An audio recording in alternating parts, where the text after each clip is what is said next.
Blessed be the Holy Trinity, one God who forgives all our sin and whose mercy endures forever. Amen. Almighty God, to whom all hearts are open, all desires known, and from whom no secrets are hid, cleanse the thoughts of our hearts by the inspiration of your Holy Spirit, that we may perfectly love you and worthily magnify your holy name through Jesus Christ our Lord. Amen. Now let us confess our sin in the presence of God and of one another. Gracious God, have mercy on us. We confess that we have turned from you and given ourselves into the power of sin. We are truly sorry and humbly repent. In your compassion, forgive us our sins, known and unknown, things we have done and things we have failed to do. Turn us again to you and uphold us by your Spirit, so that we may live and serve you in newness of life through Jesus Christ, our Savior and Lord. Amen. God, who is rich in mercy, loved us even when we were dead in sin and made us alive together with Christ. By grace you have been saved. In the name of Jesus Christ, your sins are forgiven. Almighty God, strengthen you with power through the Holy Spirit, that Christ may live in your hearts through faith.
Prayer of the day. O God, your Son makes himself known to all his disciples in the breaking of bread. Open the eyes of our faith, that we may see him in his redeeming work, who lives and reigns with you and the Holy Spirit, one God, now and forever. Amen. scripture reading for today, April 26th, is from the book of Acts, chapter 2, verses 14a and 36 through 41. Peter, standing with the 11, raised his voice and addressed the crowd. Therefore, let the entire house of Israel know that with certainty that God has made him both Lord and Messiah, this Jesus whom you crucified. Now when they heard this, they were cut to the heart and said to Peter and to the other apostles, Brothers, what should we do? Peter said to them, Repent and be baptized, every one of you, in the name of Jesus Christ, so that your sins may be forgiven, and you will receive the gift of the Holy Spirit. For the promise is for you, for your children, and for all who are far away, everyone whom the Lord our God calls to him. And he testified with many other arguments and exhorted them, saying, Save yourselves from this corrupt generation. So those who welcomed his message were baptized, and that day about 3,000 persons were added. Here ends the scripture reading for the day. The Holy Gospel from the third Sunday of Easter is from the Gospel of Luke, the 24th chapter. Now on that same day, 2 of his disciples were going to a village called Emmaus, about 7 miles from Jerusalem, and they were talking with each other about all these things that had happened. While they were talking and discussing, Jesus himself came near and went with them, but their eyes were kept from recognizing him. And he said to them, What are you discussing with each other while you walk along? And they stood still, looking sad. Then one of them, whose name was Cleopas, answered him, Are you the only stranger in Jerusalem who does not know the things that have taken place in these days? He asked them, What things? They replied, The things about Jesus of Nazareth, who was a prophet, mighty in deed and word before God and all the people, and how our chief priests and leaders handed him over to be condemned to death, and they crucified him. But we had hoped that he was the one to redeem Israel. Yes, and besides all this, it is now the 3rd day since these things took place. Moreover, some women of our group astounded us. They were at the tomb early this morning, and when they did not find his body there, they came back and told us that they had indeed seen a vision of angels who said that he was alive. Some of those who were with us went to the tomb and found it just as the women had said, but they did not see Jesus. And then he said to them, Oh, how foolish you are, and how slow of heart to believe all that the prophets have declared. Was it not necessary that the Messiah should suffer these things and then enter into his glory? And then, beginning with Moses and all the prophets, he interpreted to them the things about himself in all the scriptures. As they came near the village to which they were going, he walked ahead as if he were going on. But they urged him strongly, saying, Stay with us, because it is almost evening, and the day is now nearly over. So he went in to stay with them. When he was at the table with them, he took bread, blessed and broke it, and gave it to them. Then their eyes were opened, and they recognized him, and he vanished from their sight. They said to each other, Were not our hearts burning within us while he was talking to us on the road, while he was opening the scriptures to us? That same hour they got up and returned to Jerusalem, and they found the 11 and their companions gathered together. They were saying, The Lord has risen indeed, and he has appeared to Simon. They then told what had happened on the road and how he had been made known to them in the breaking of the bread. The Gospel of the Lord.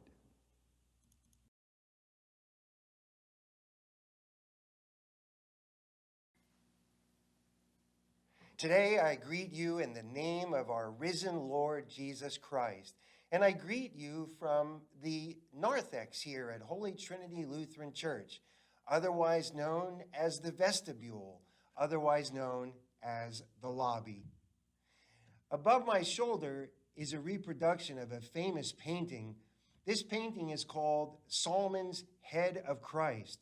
Solomon painted this in 1940, and some people estimate that since 1940, there have been over 1 billion reproductions of this painting that's hanging on the wall here. But I have an interesting story about this painting. When I first came to Holy Trinity, I must have passed along this corridor about 100 times, 200 times, and never noticed the face of Jesus right here on the wall. Never saw it. Either I was too busy talking to somebody along the way, or I was in a rush to put my robes on for a worship service. Whatever the reason, I passed right by this face of Jesus Christ at least 100 or 200 times and never even saw his face. One day, a guest at church pointed it out to me. They said, "When did you put up the painting of Jesus Christ?" I said, "Search me. I never saw it till now." I never saw the face of Christ. And all those times I passed by. Truly amazing. Reminds me of our gospel reading assigned for today. It's about 2 men who were walking on a long road, and suddenly Jesus walks alongside them. Now, this is the resurrected Jesus. This is the post-resurrection Jesus. This is the victorious Lord of all. And these men had previously met Jesus. They met him before the resurrection. But after the resurrection, they didn't even recognize him as the same Jesus, their Lord and Savior. They were looking right at his face, and yet they didn't recognize the face of the risen Christ. The story goes on that after a long day, they came to a home and had dinner together. Jesus began to break bread in front of them, and then, during the breaking of the bread, their eyes were opened.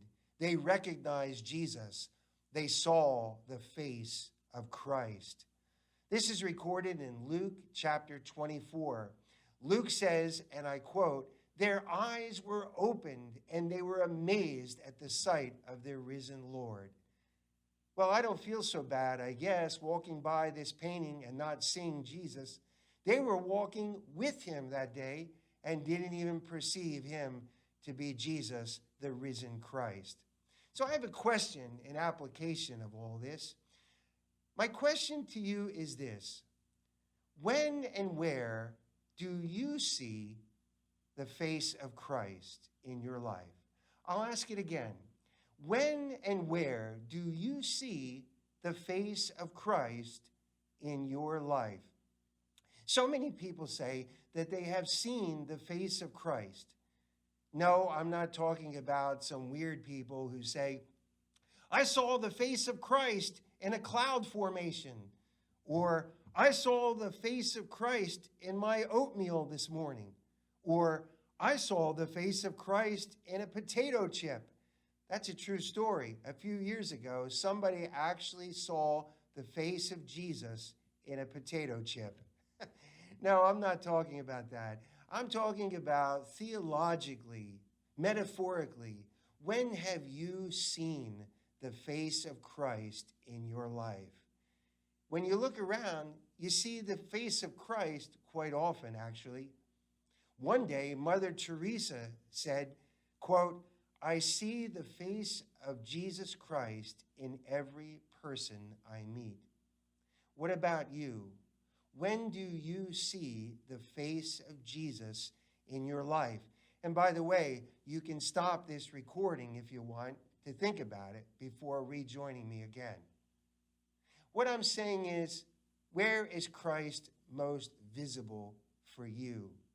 You know, when I see the face of Christ, in this past month, I've seen the face of Christ when I look at pictures of healthcare workers, doctors, and nurses wearing face masks, goggles, face shields, and other personal protective equipment while caring for those who are the victims of the coronavirus. I see the face of Christ in their faces, reaching out, offering love, offering care, offering compassion. You know where else I see the face of Christ? In volunteer workers with the SPCA. I love those people. They go out and rescue helpless dogs and cats from their cruel owners. They bring new life to these beautiful creatures of God. I see the face of Christ in the rescue workers with the SPCA. I also see the face of Christ in the food closet here at Rockaway. I see the face of Christ in Linda Kirby when she reaches out so graciously, so generously to offer food for those who come to see her during the week. I also see the face of Christ in the breakfast team, the Rise Up breakfast team at the Presbyterian Church, who gather together to offer free breakfast and fellowship to those who pass by. I see the face of Christ in Jay Decker and in those people in the kitchen who are sweating, they're perspiring, but they're working hard to bring a nice hot meal to someone in need. I see the face of Christ everywhere, and I'm sure you can too. If you just look around at your world, you'll see the face of Christ. The face of Christ appears in 12-step recovery programs. The face of Christ appears in the person who is asking for money in the subway station. The face of Christ is everywhere. So I ask you to look around for the face of Jesus Christ in your world. But I have a second opportunity for you, and this is probably even more important. Remember, I asked you, where do you perceive the face of Christ? Well, now I'm going to ask you this. How and when do others perceive the face of Christ in you? Do you know that the face of Christ comes through in you whenever you are compassionate, whenever you are caring, whenever you reach out to a friend in need, whenever you are thankful, whenever you are gracious, whenever you are humble? The face of Christ shines right on your countenance as well. Martin Luther once said that we are all called by God to be little Christs to one another, to shine the light of Jesus from our faces to theirs, to be the hands and heart of Jesus Christ, to truly make a difference in our world. So I have a homework assignment for you who are watching here today. The homework assignment comes in two different parts. Part number one, I want you to look around your world and look for signs of the face of Christ wherever you are. And number two, I want you to be the face of Jesus Christ for somebody else in need, for a neighbor, for a friend, maybe even for a complete stranger. You can represent Jesus Christ wherever you are and whatever circumstances you find yourself in. Look for Jesus. Look for that beautiful face in your world today.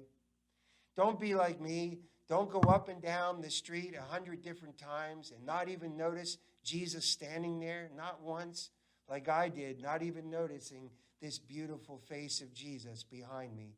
Don't be like that. Open your eyes. Thank God, because Jesus is there. He's there for you. He's there for me. All we need to do is see and perceive. Just like those two men who didn't see Jesus on the road when they first walked with him, but later they saw him in the breaking of the bread, just as we see Jesus when we break bread together, when we celebrate Holy Communion.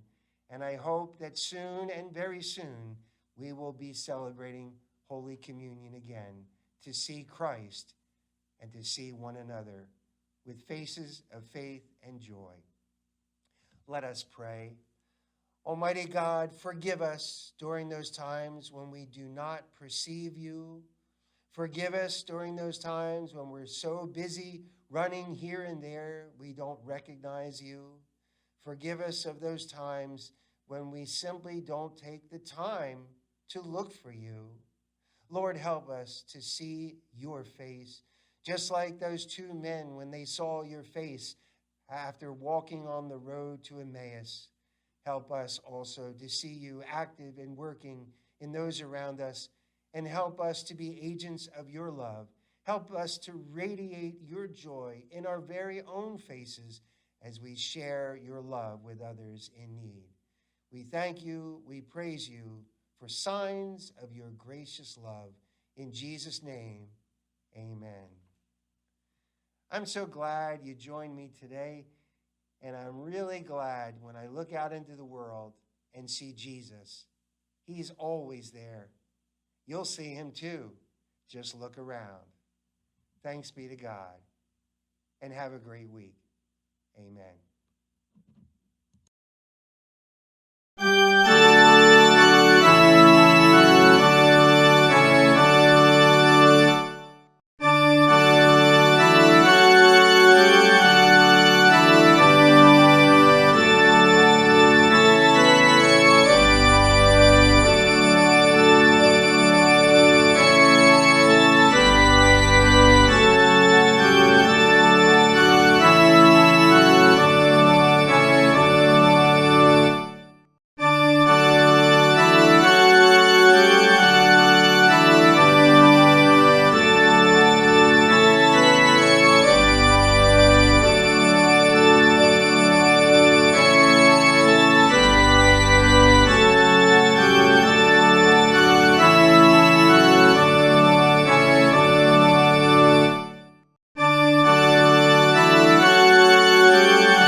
The Apostles' Creed.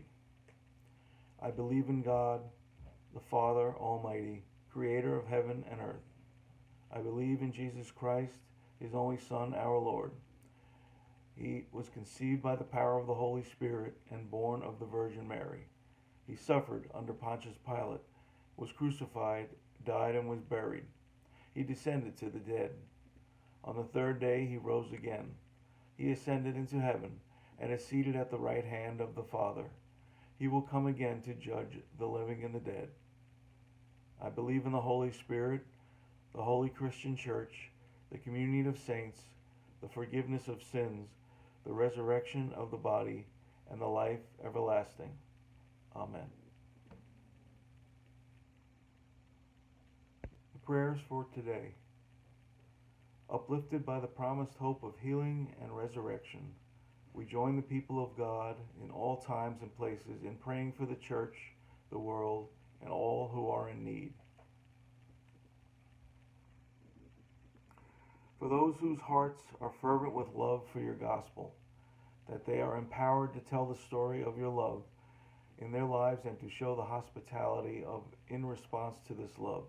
Lord, in your mercy, hear our prayer. For the diverse natural world, for jungles, prairies, forests, valleys, mountains, and for all the wild and endangered animals who call these spaces home, that they are nurtured and protected. Lord, in your mercy, hear our prayer. For broken systems we have inherited and that we can continue to perpetuate, forgive us. Restrain the nations from fighting over limited resources. Redeem us from the cycles of scarcity and violence. Lord, in your mercy, hear our prayer. For all who call upon your healing name, give rest. Stay with us and walk with all those who are hungry, friendless, and despairing, and desiring healing in body and spirit. Especially do we pray for Charlie Chamberlain, Nick Cordero, Christian Goebel, President David Granger, Desiree Grimond, the Hughes family, Winston Hope, Evelyn Klaus, the Larson family, Donna Lynch, Paul Scherzer, Alex Tavares, Kerry Thompson Muller, and Marilyn Ward.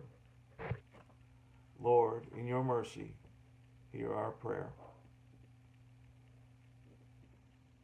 For the faith-forming ministries of this church, for those preparing for baptism, First Communion, confirmation, and membership, for those who participate in Sunday school and adult education, guide and inspire learners of every age and ability.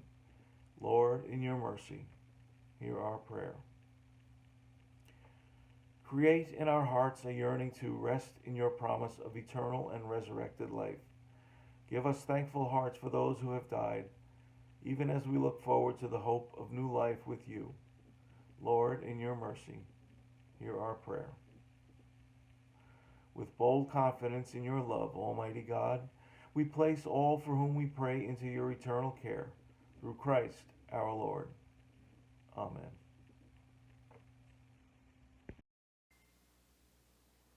The Lord bless you and keep you. The Lord make his face to shine on you and be gracious to you. The Lord look upon you with favor and give you peace. In the name of the Father, and of the Son, and of the Holy Spirit. Amen.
now bring you the official Viking blessing for health and prosperity.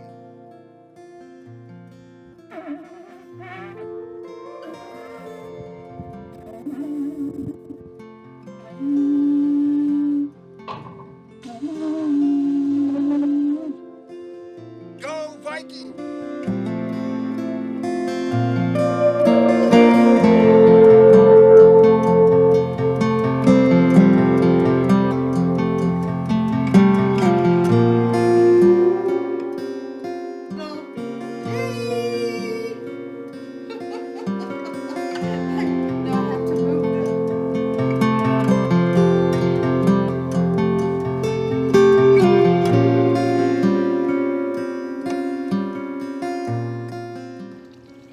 Hi, everybody. Hello, Prince of Peace. This is such a nice idea. We're sitting out in the sunshine. Got a little frog pond behind us. I'm missing all of you. I hope it won't be too long before we can all be together again. In the meantime, stay well. Bye-bye.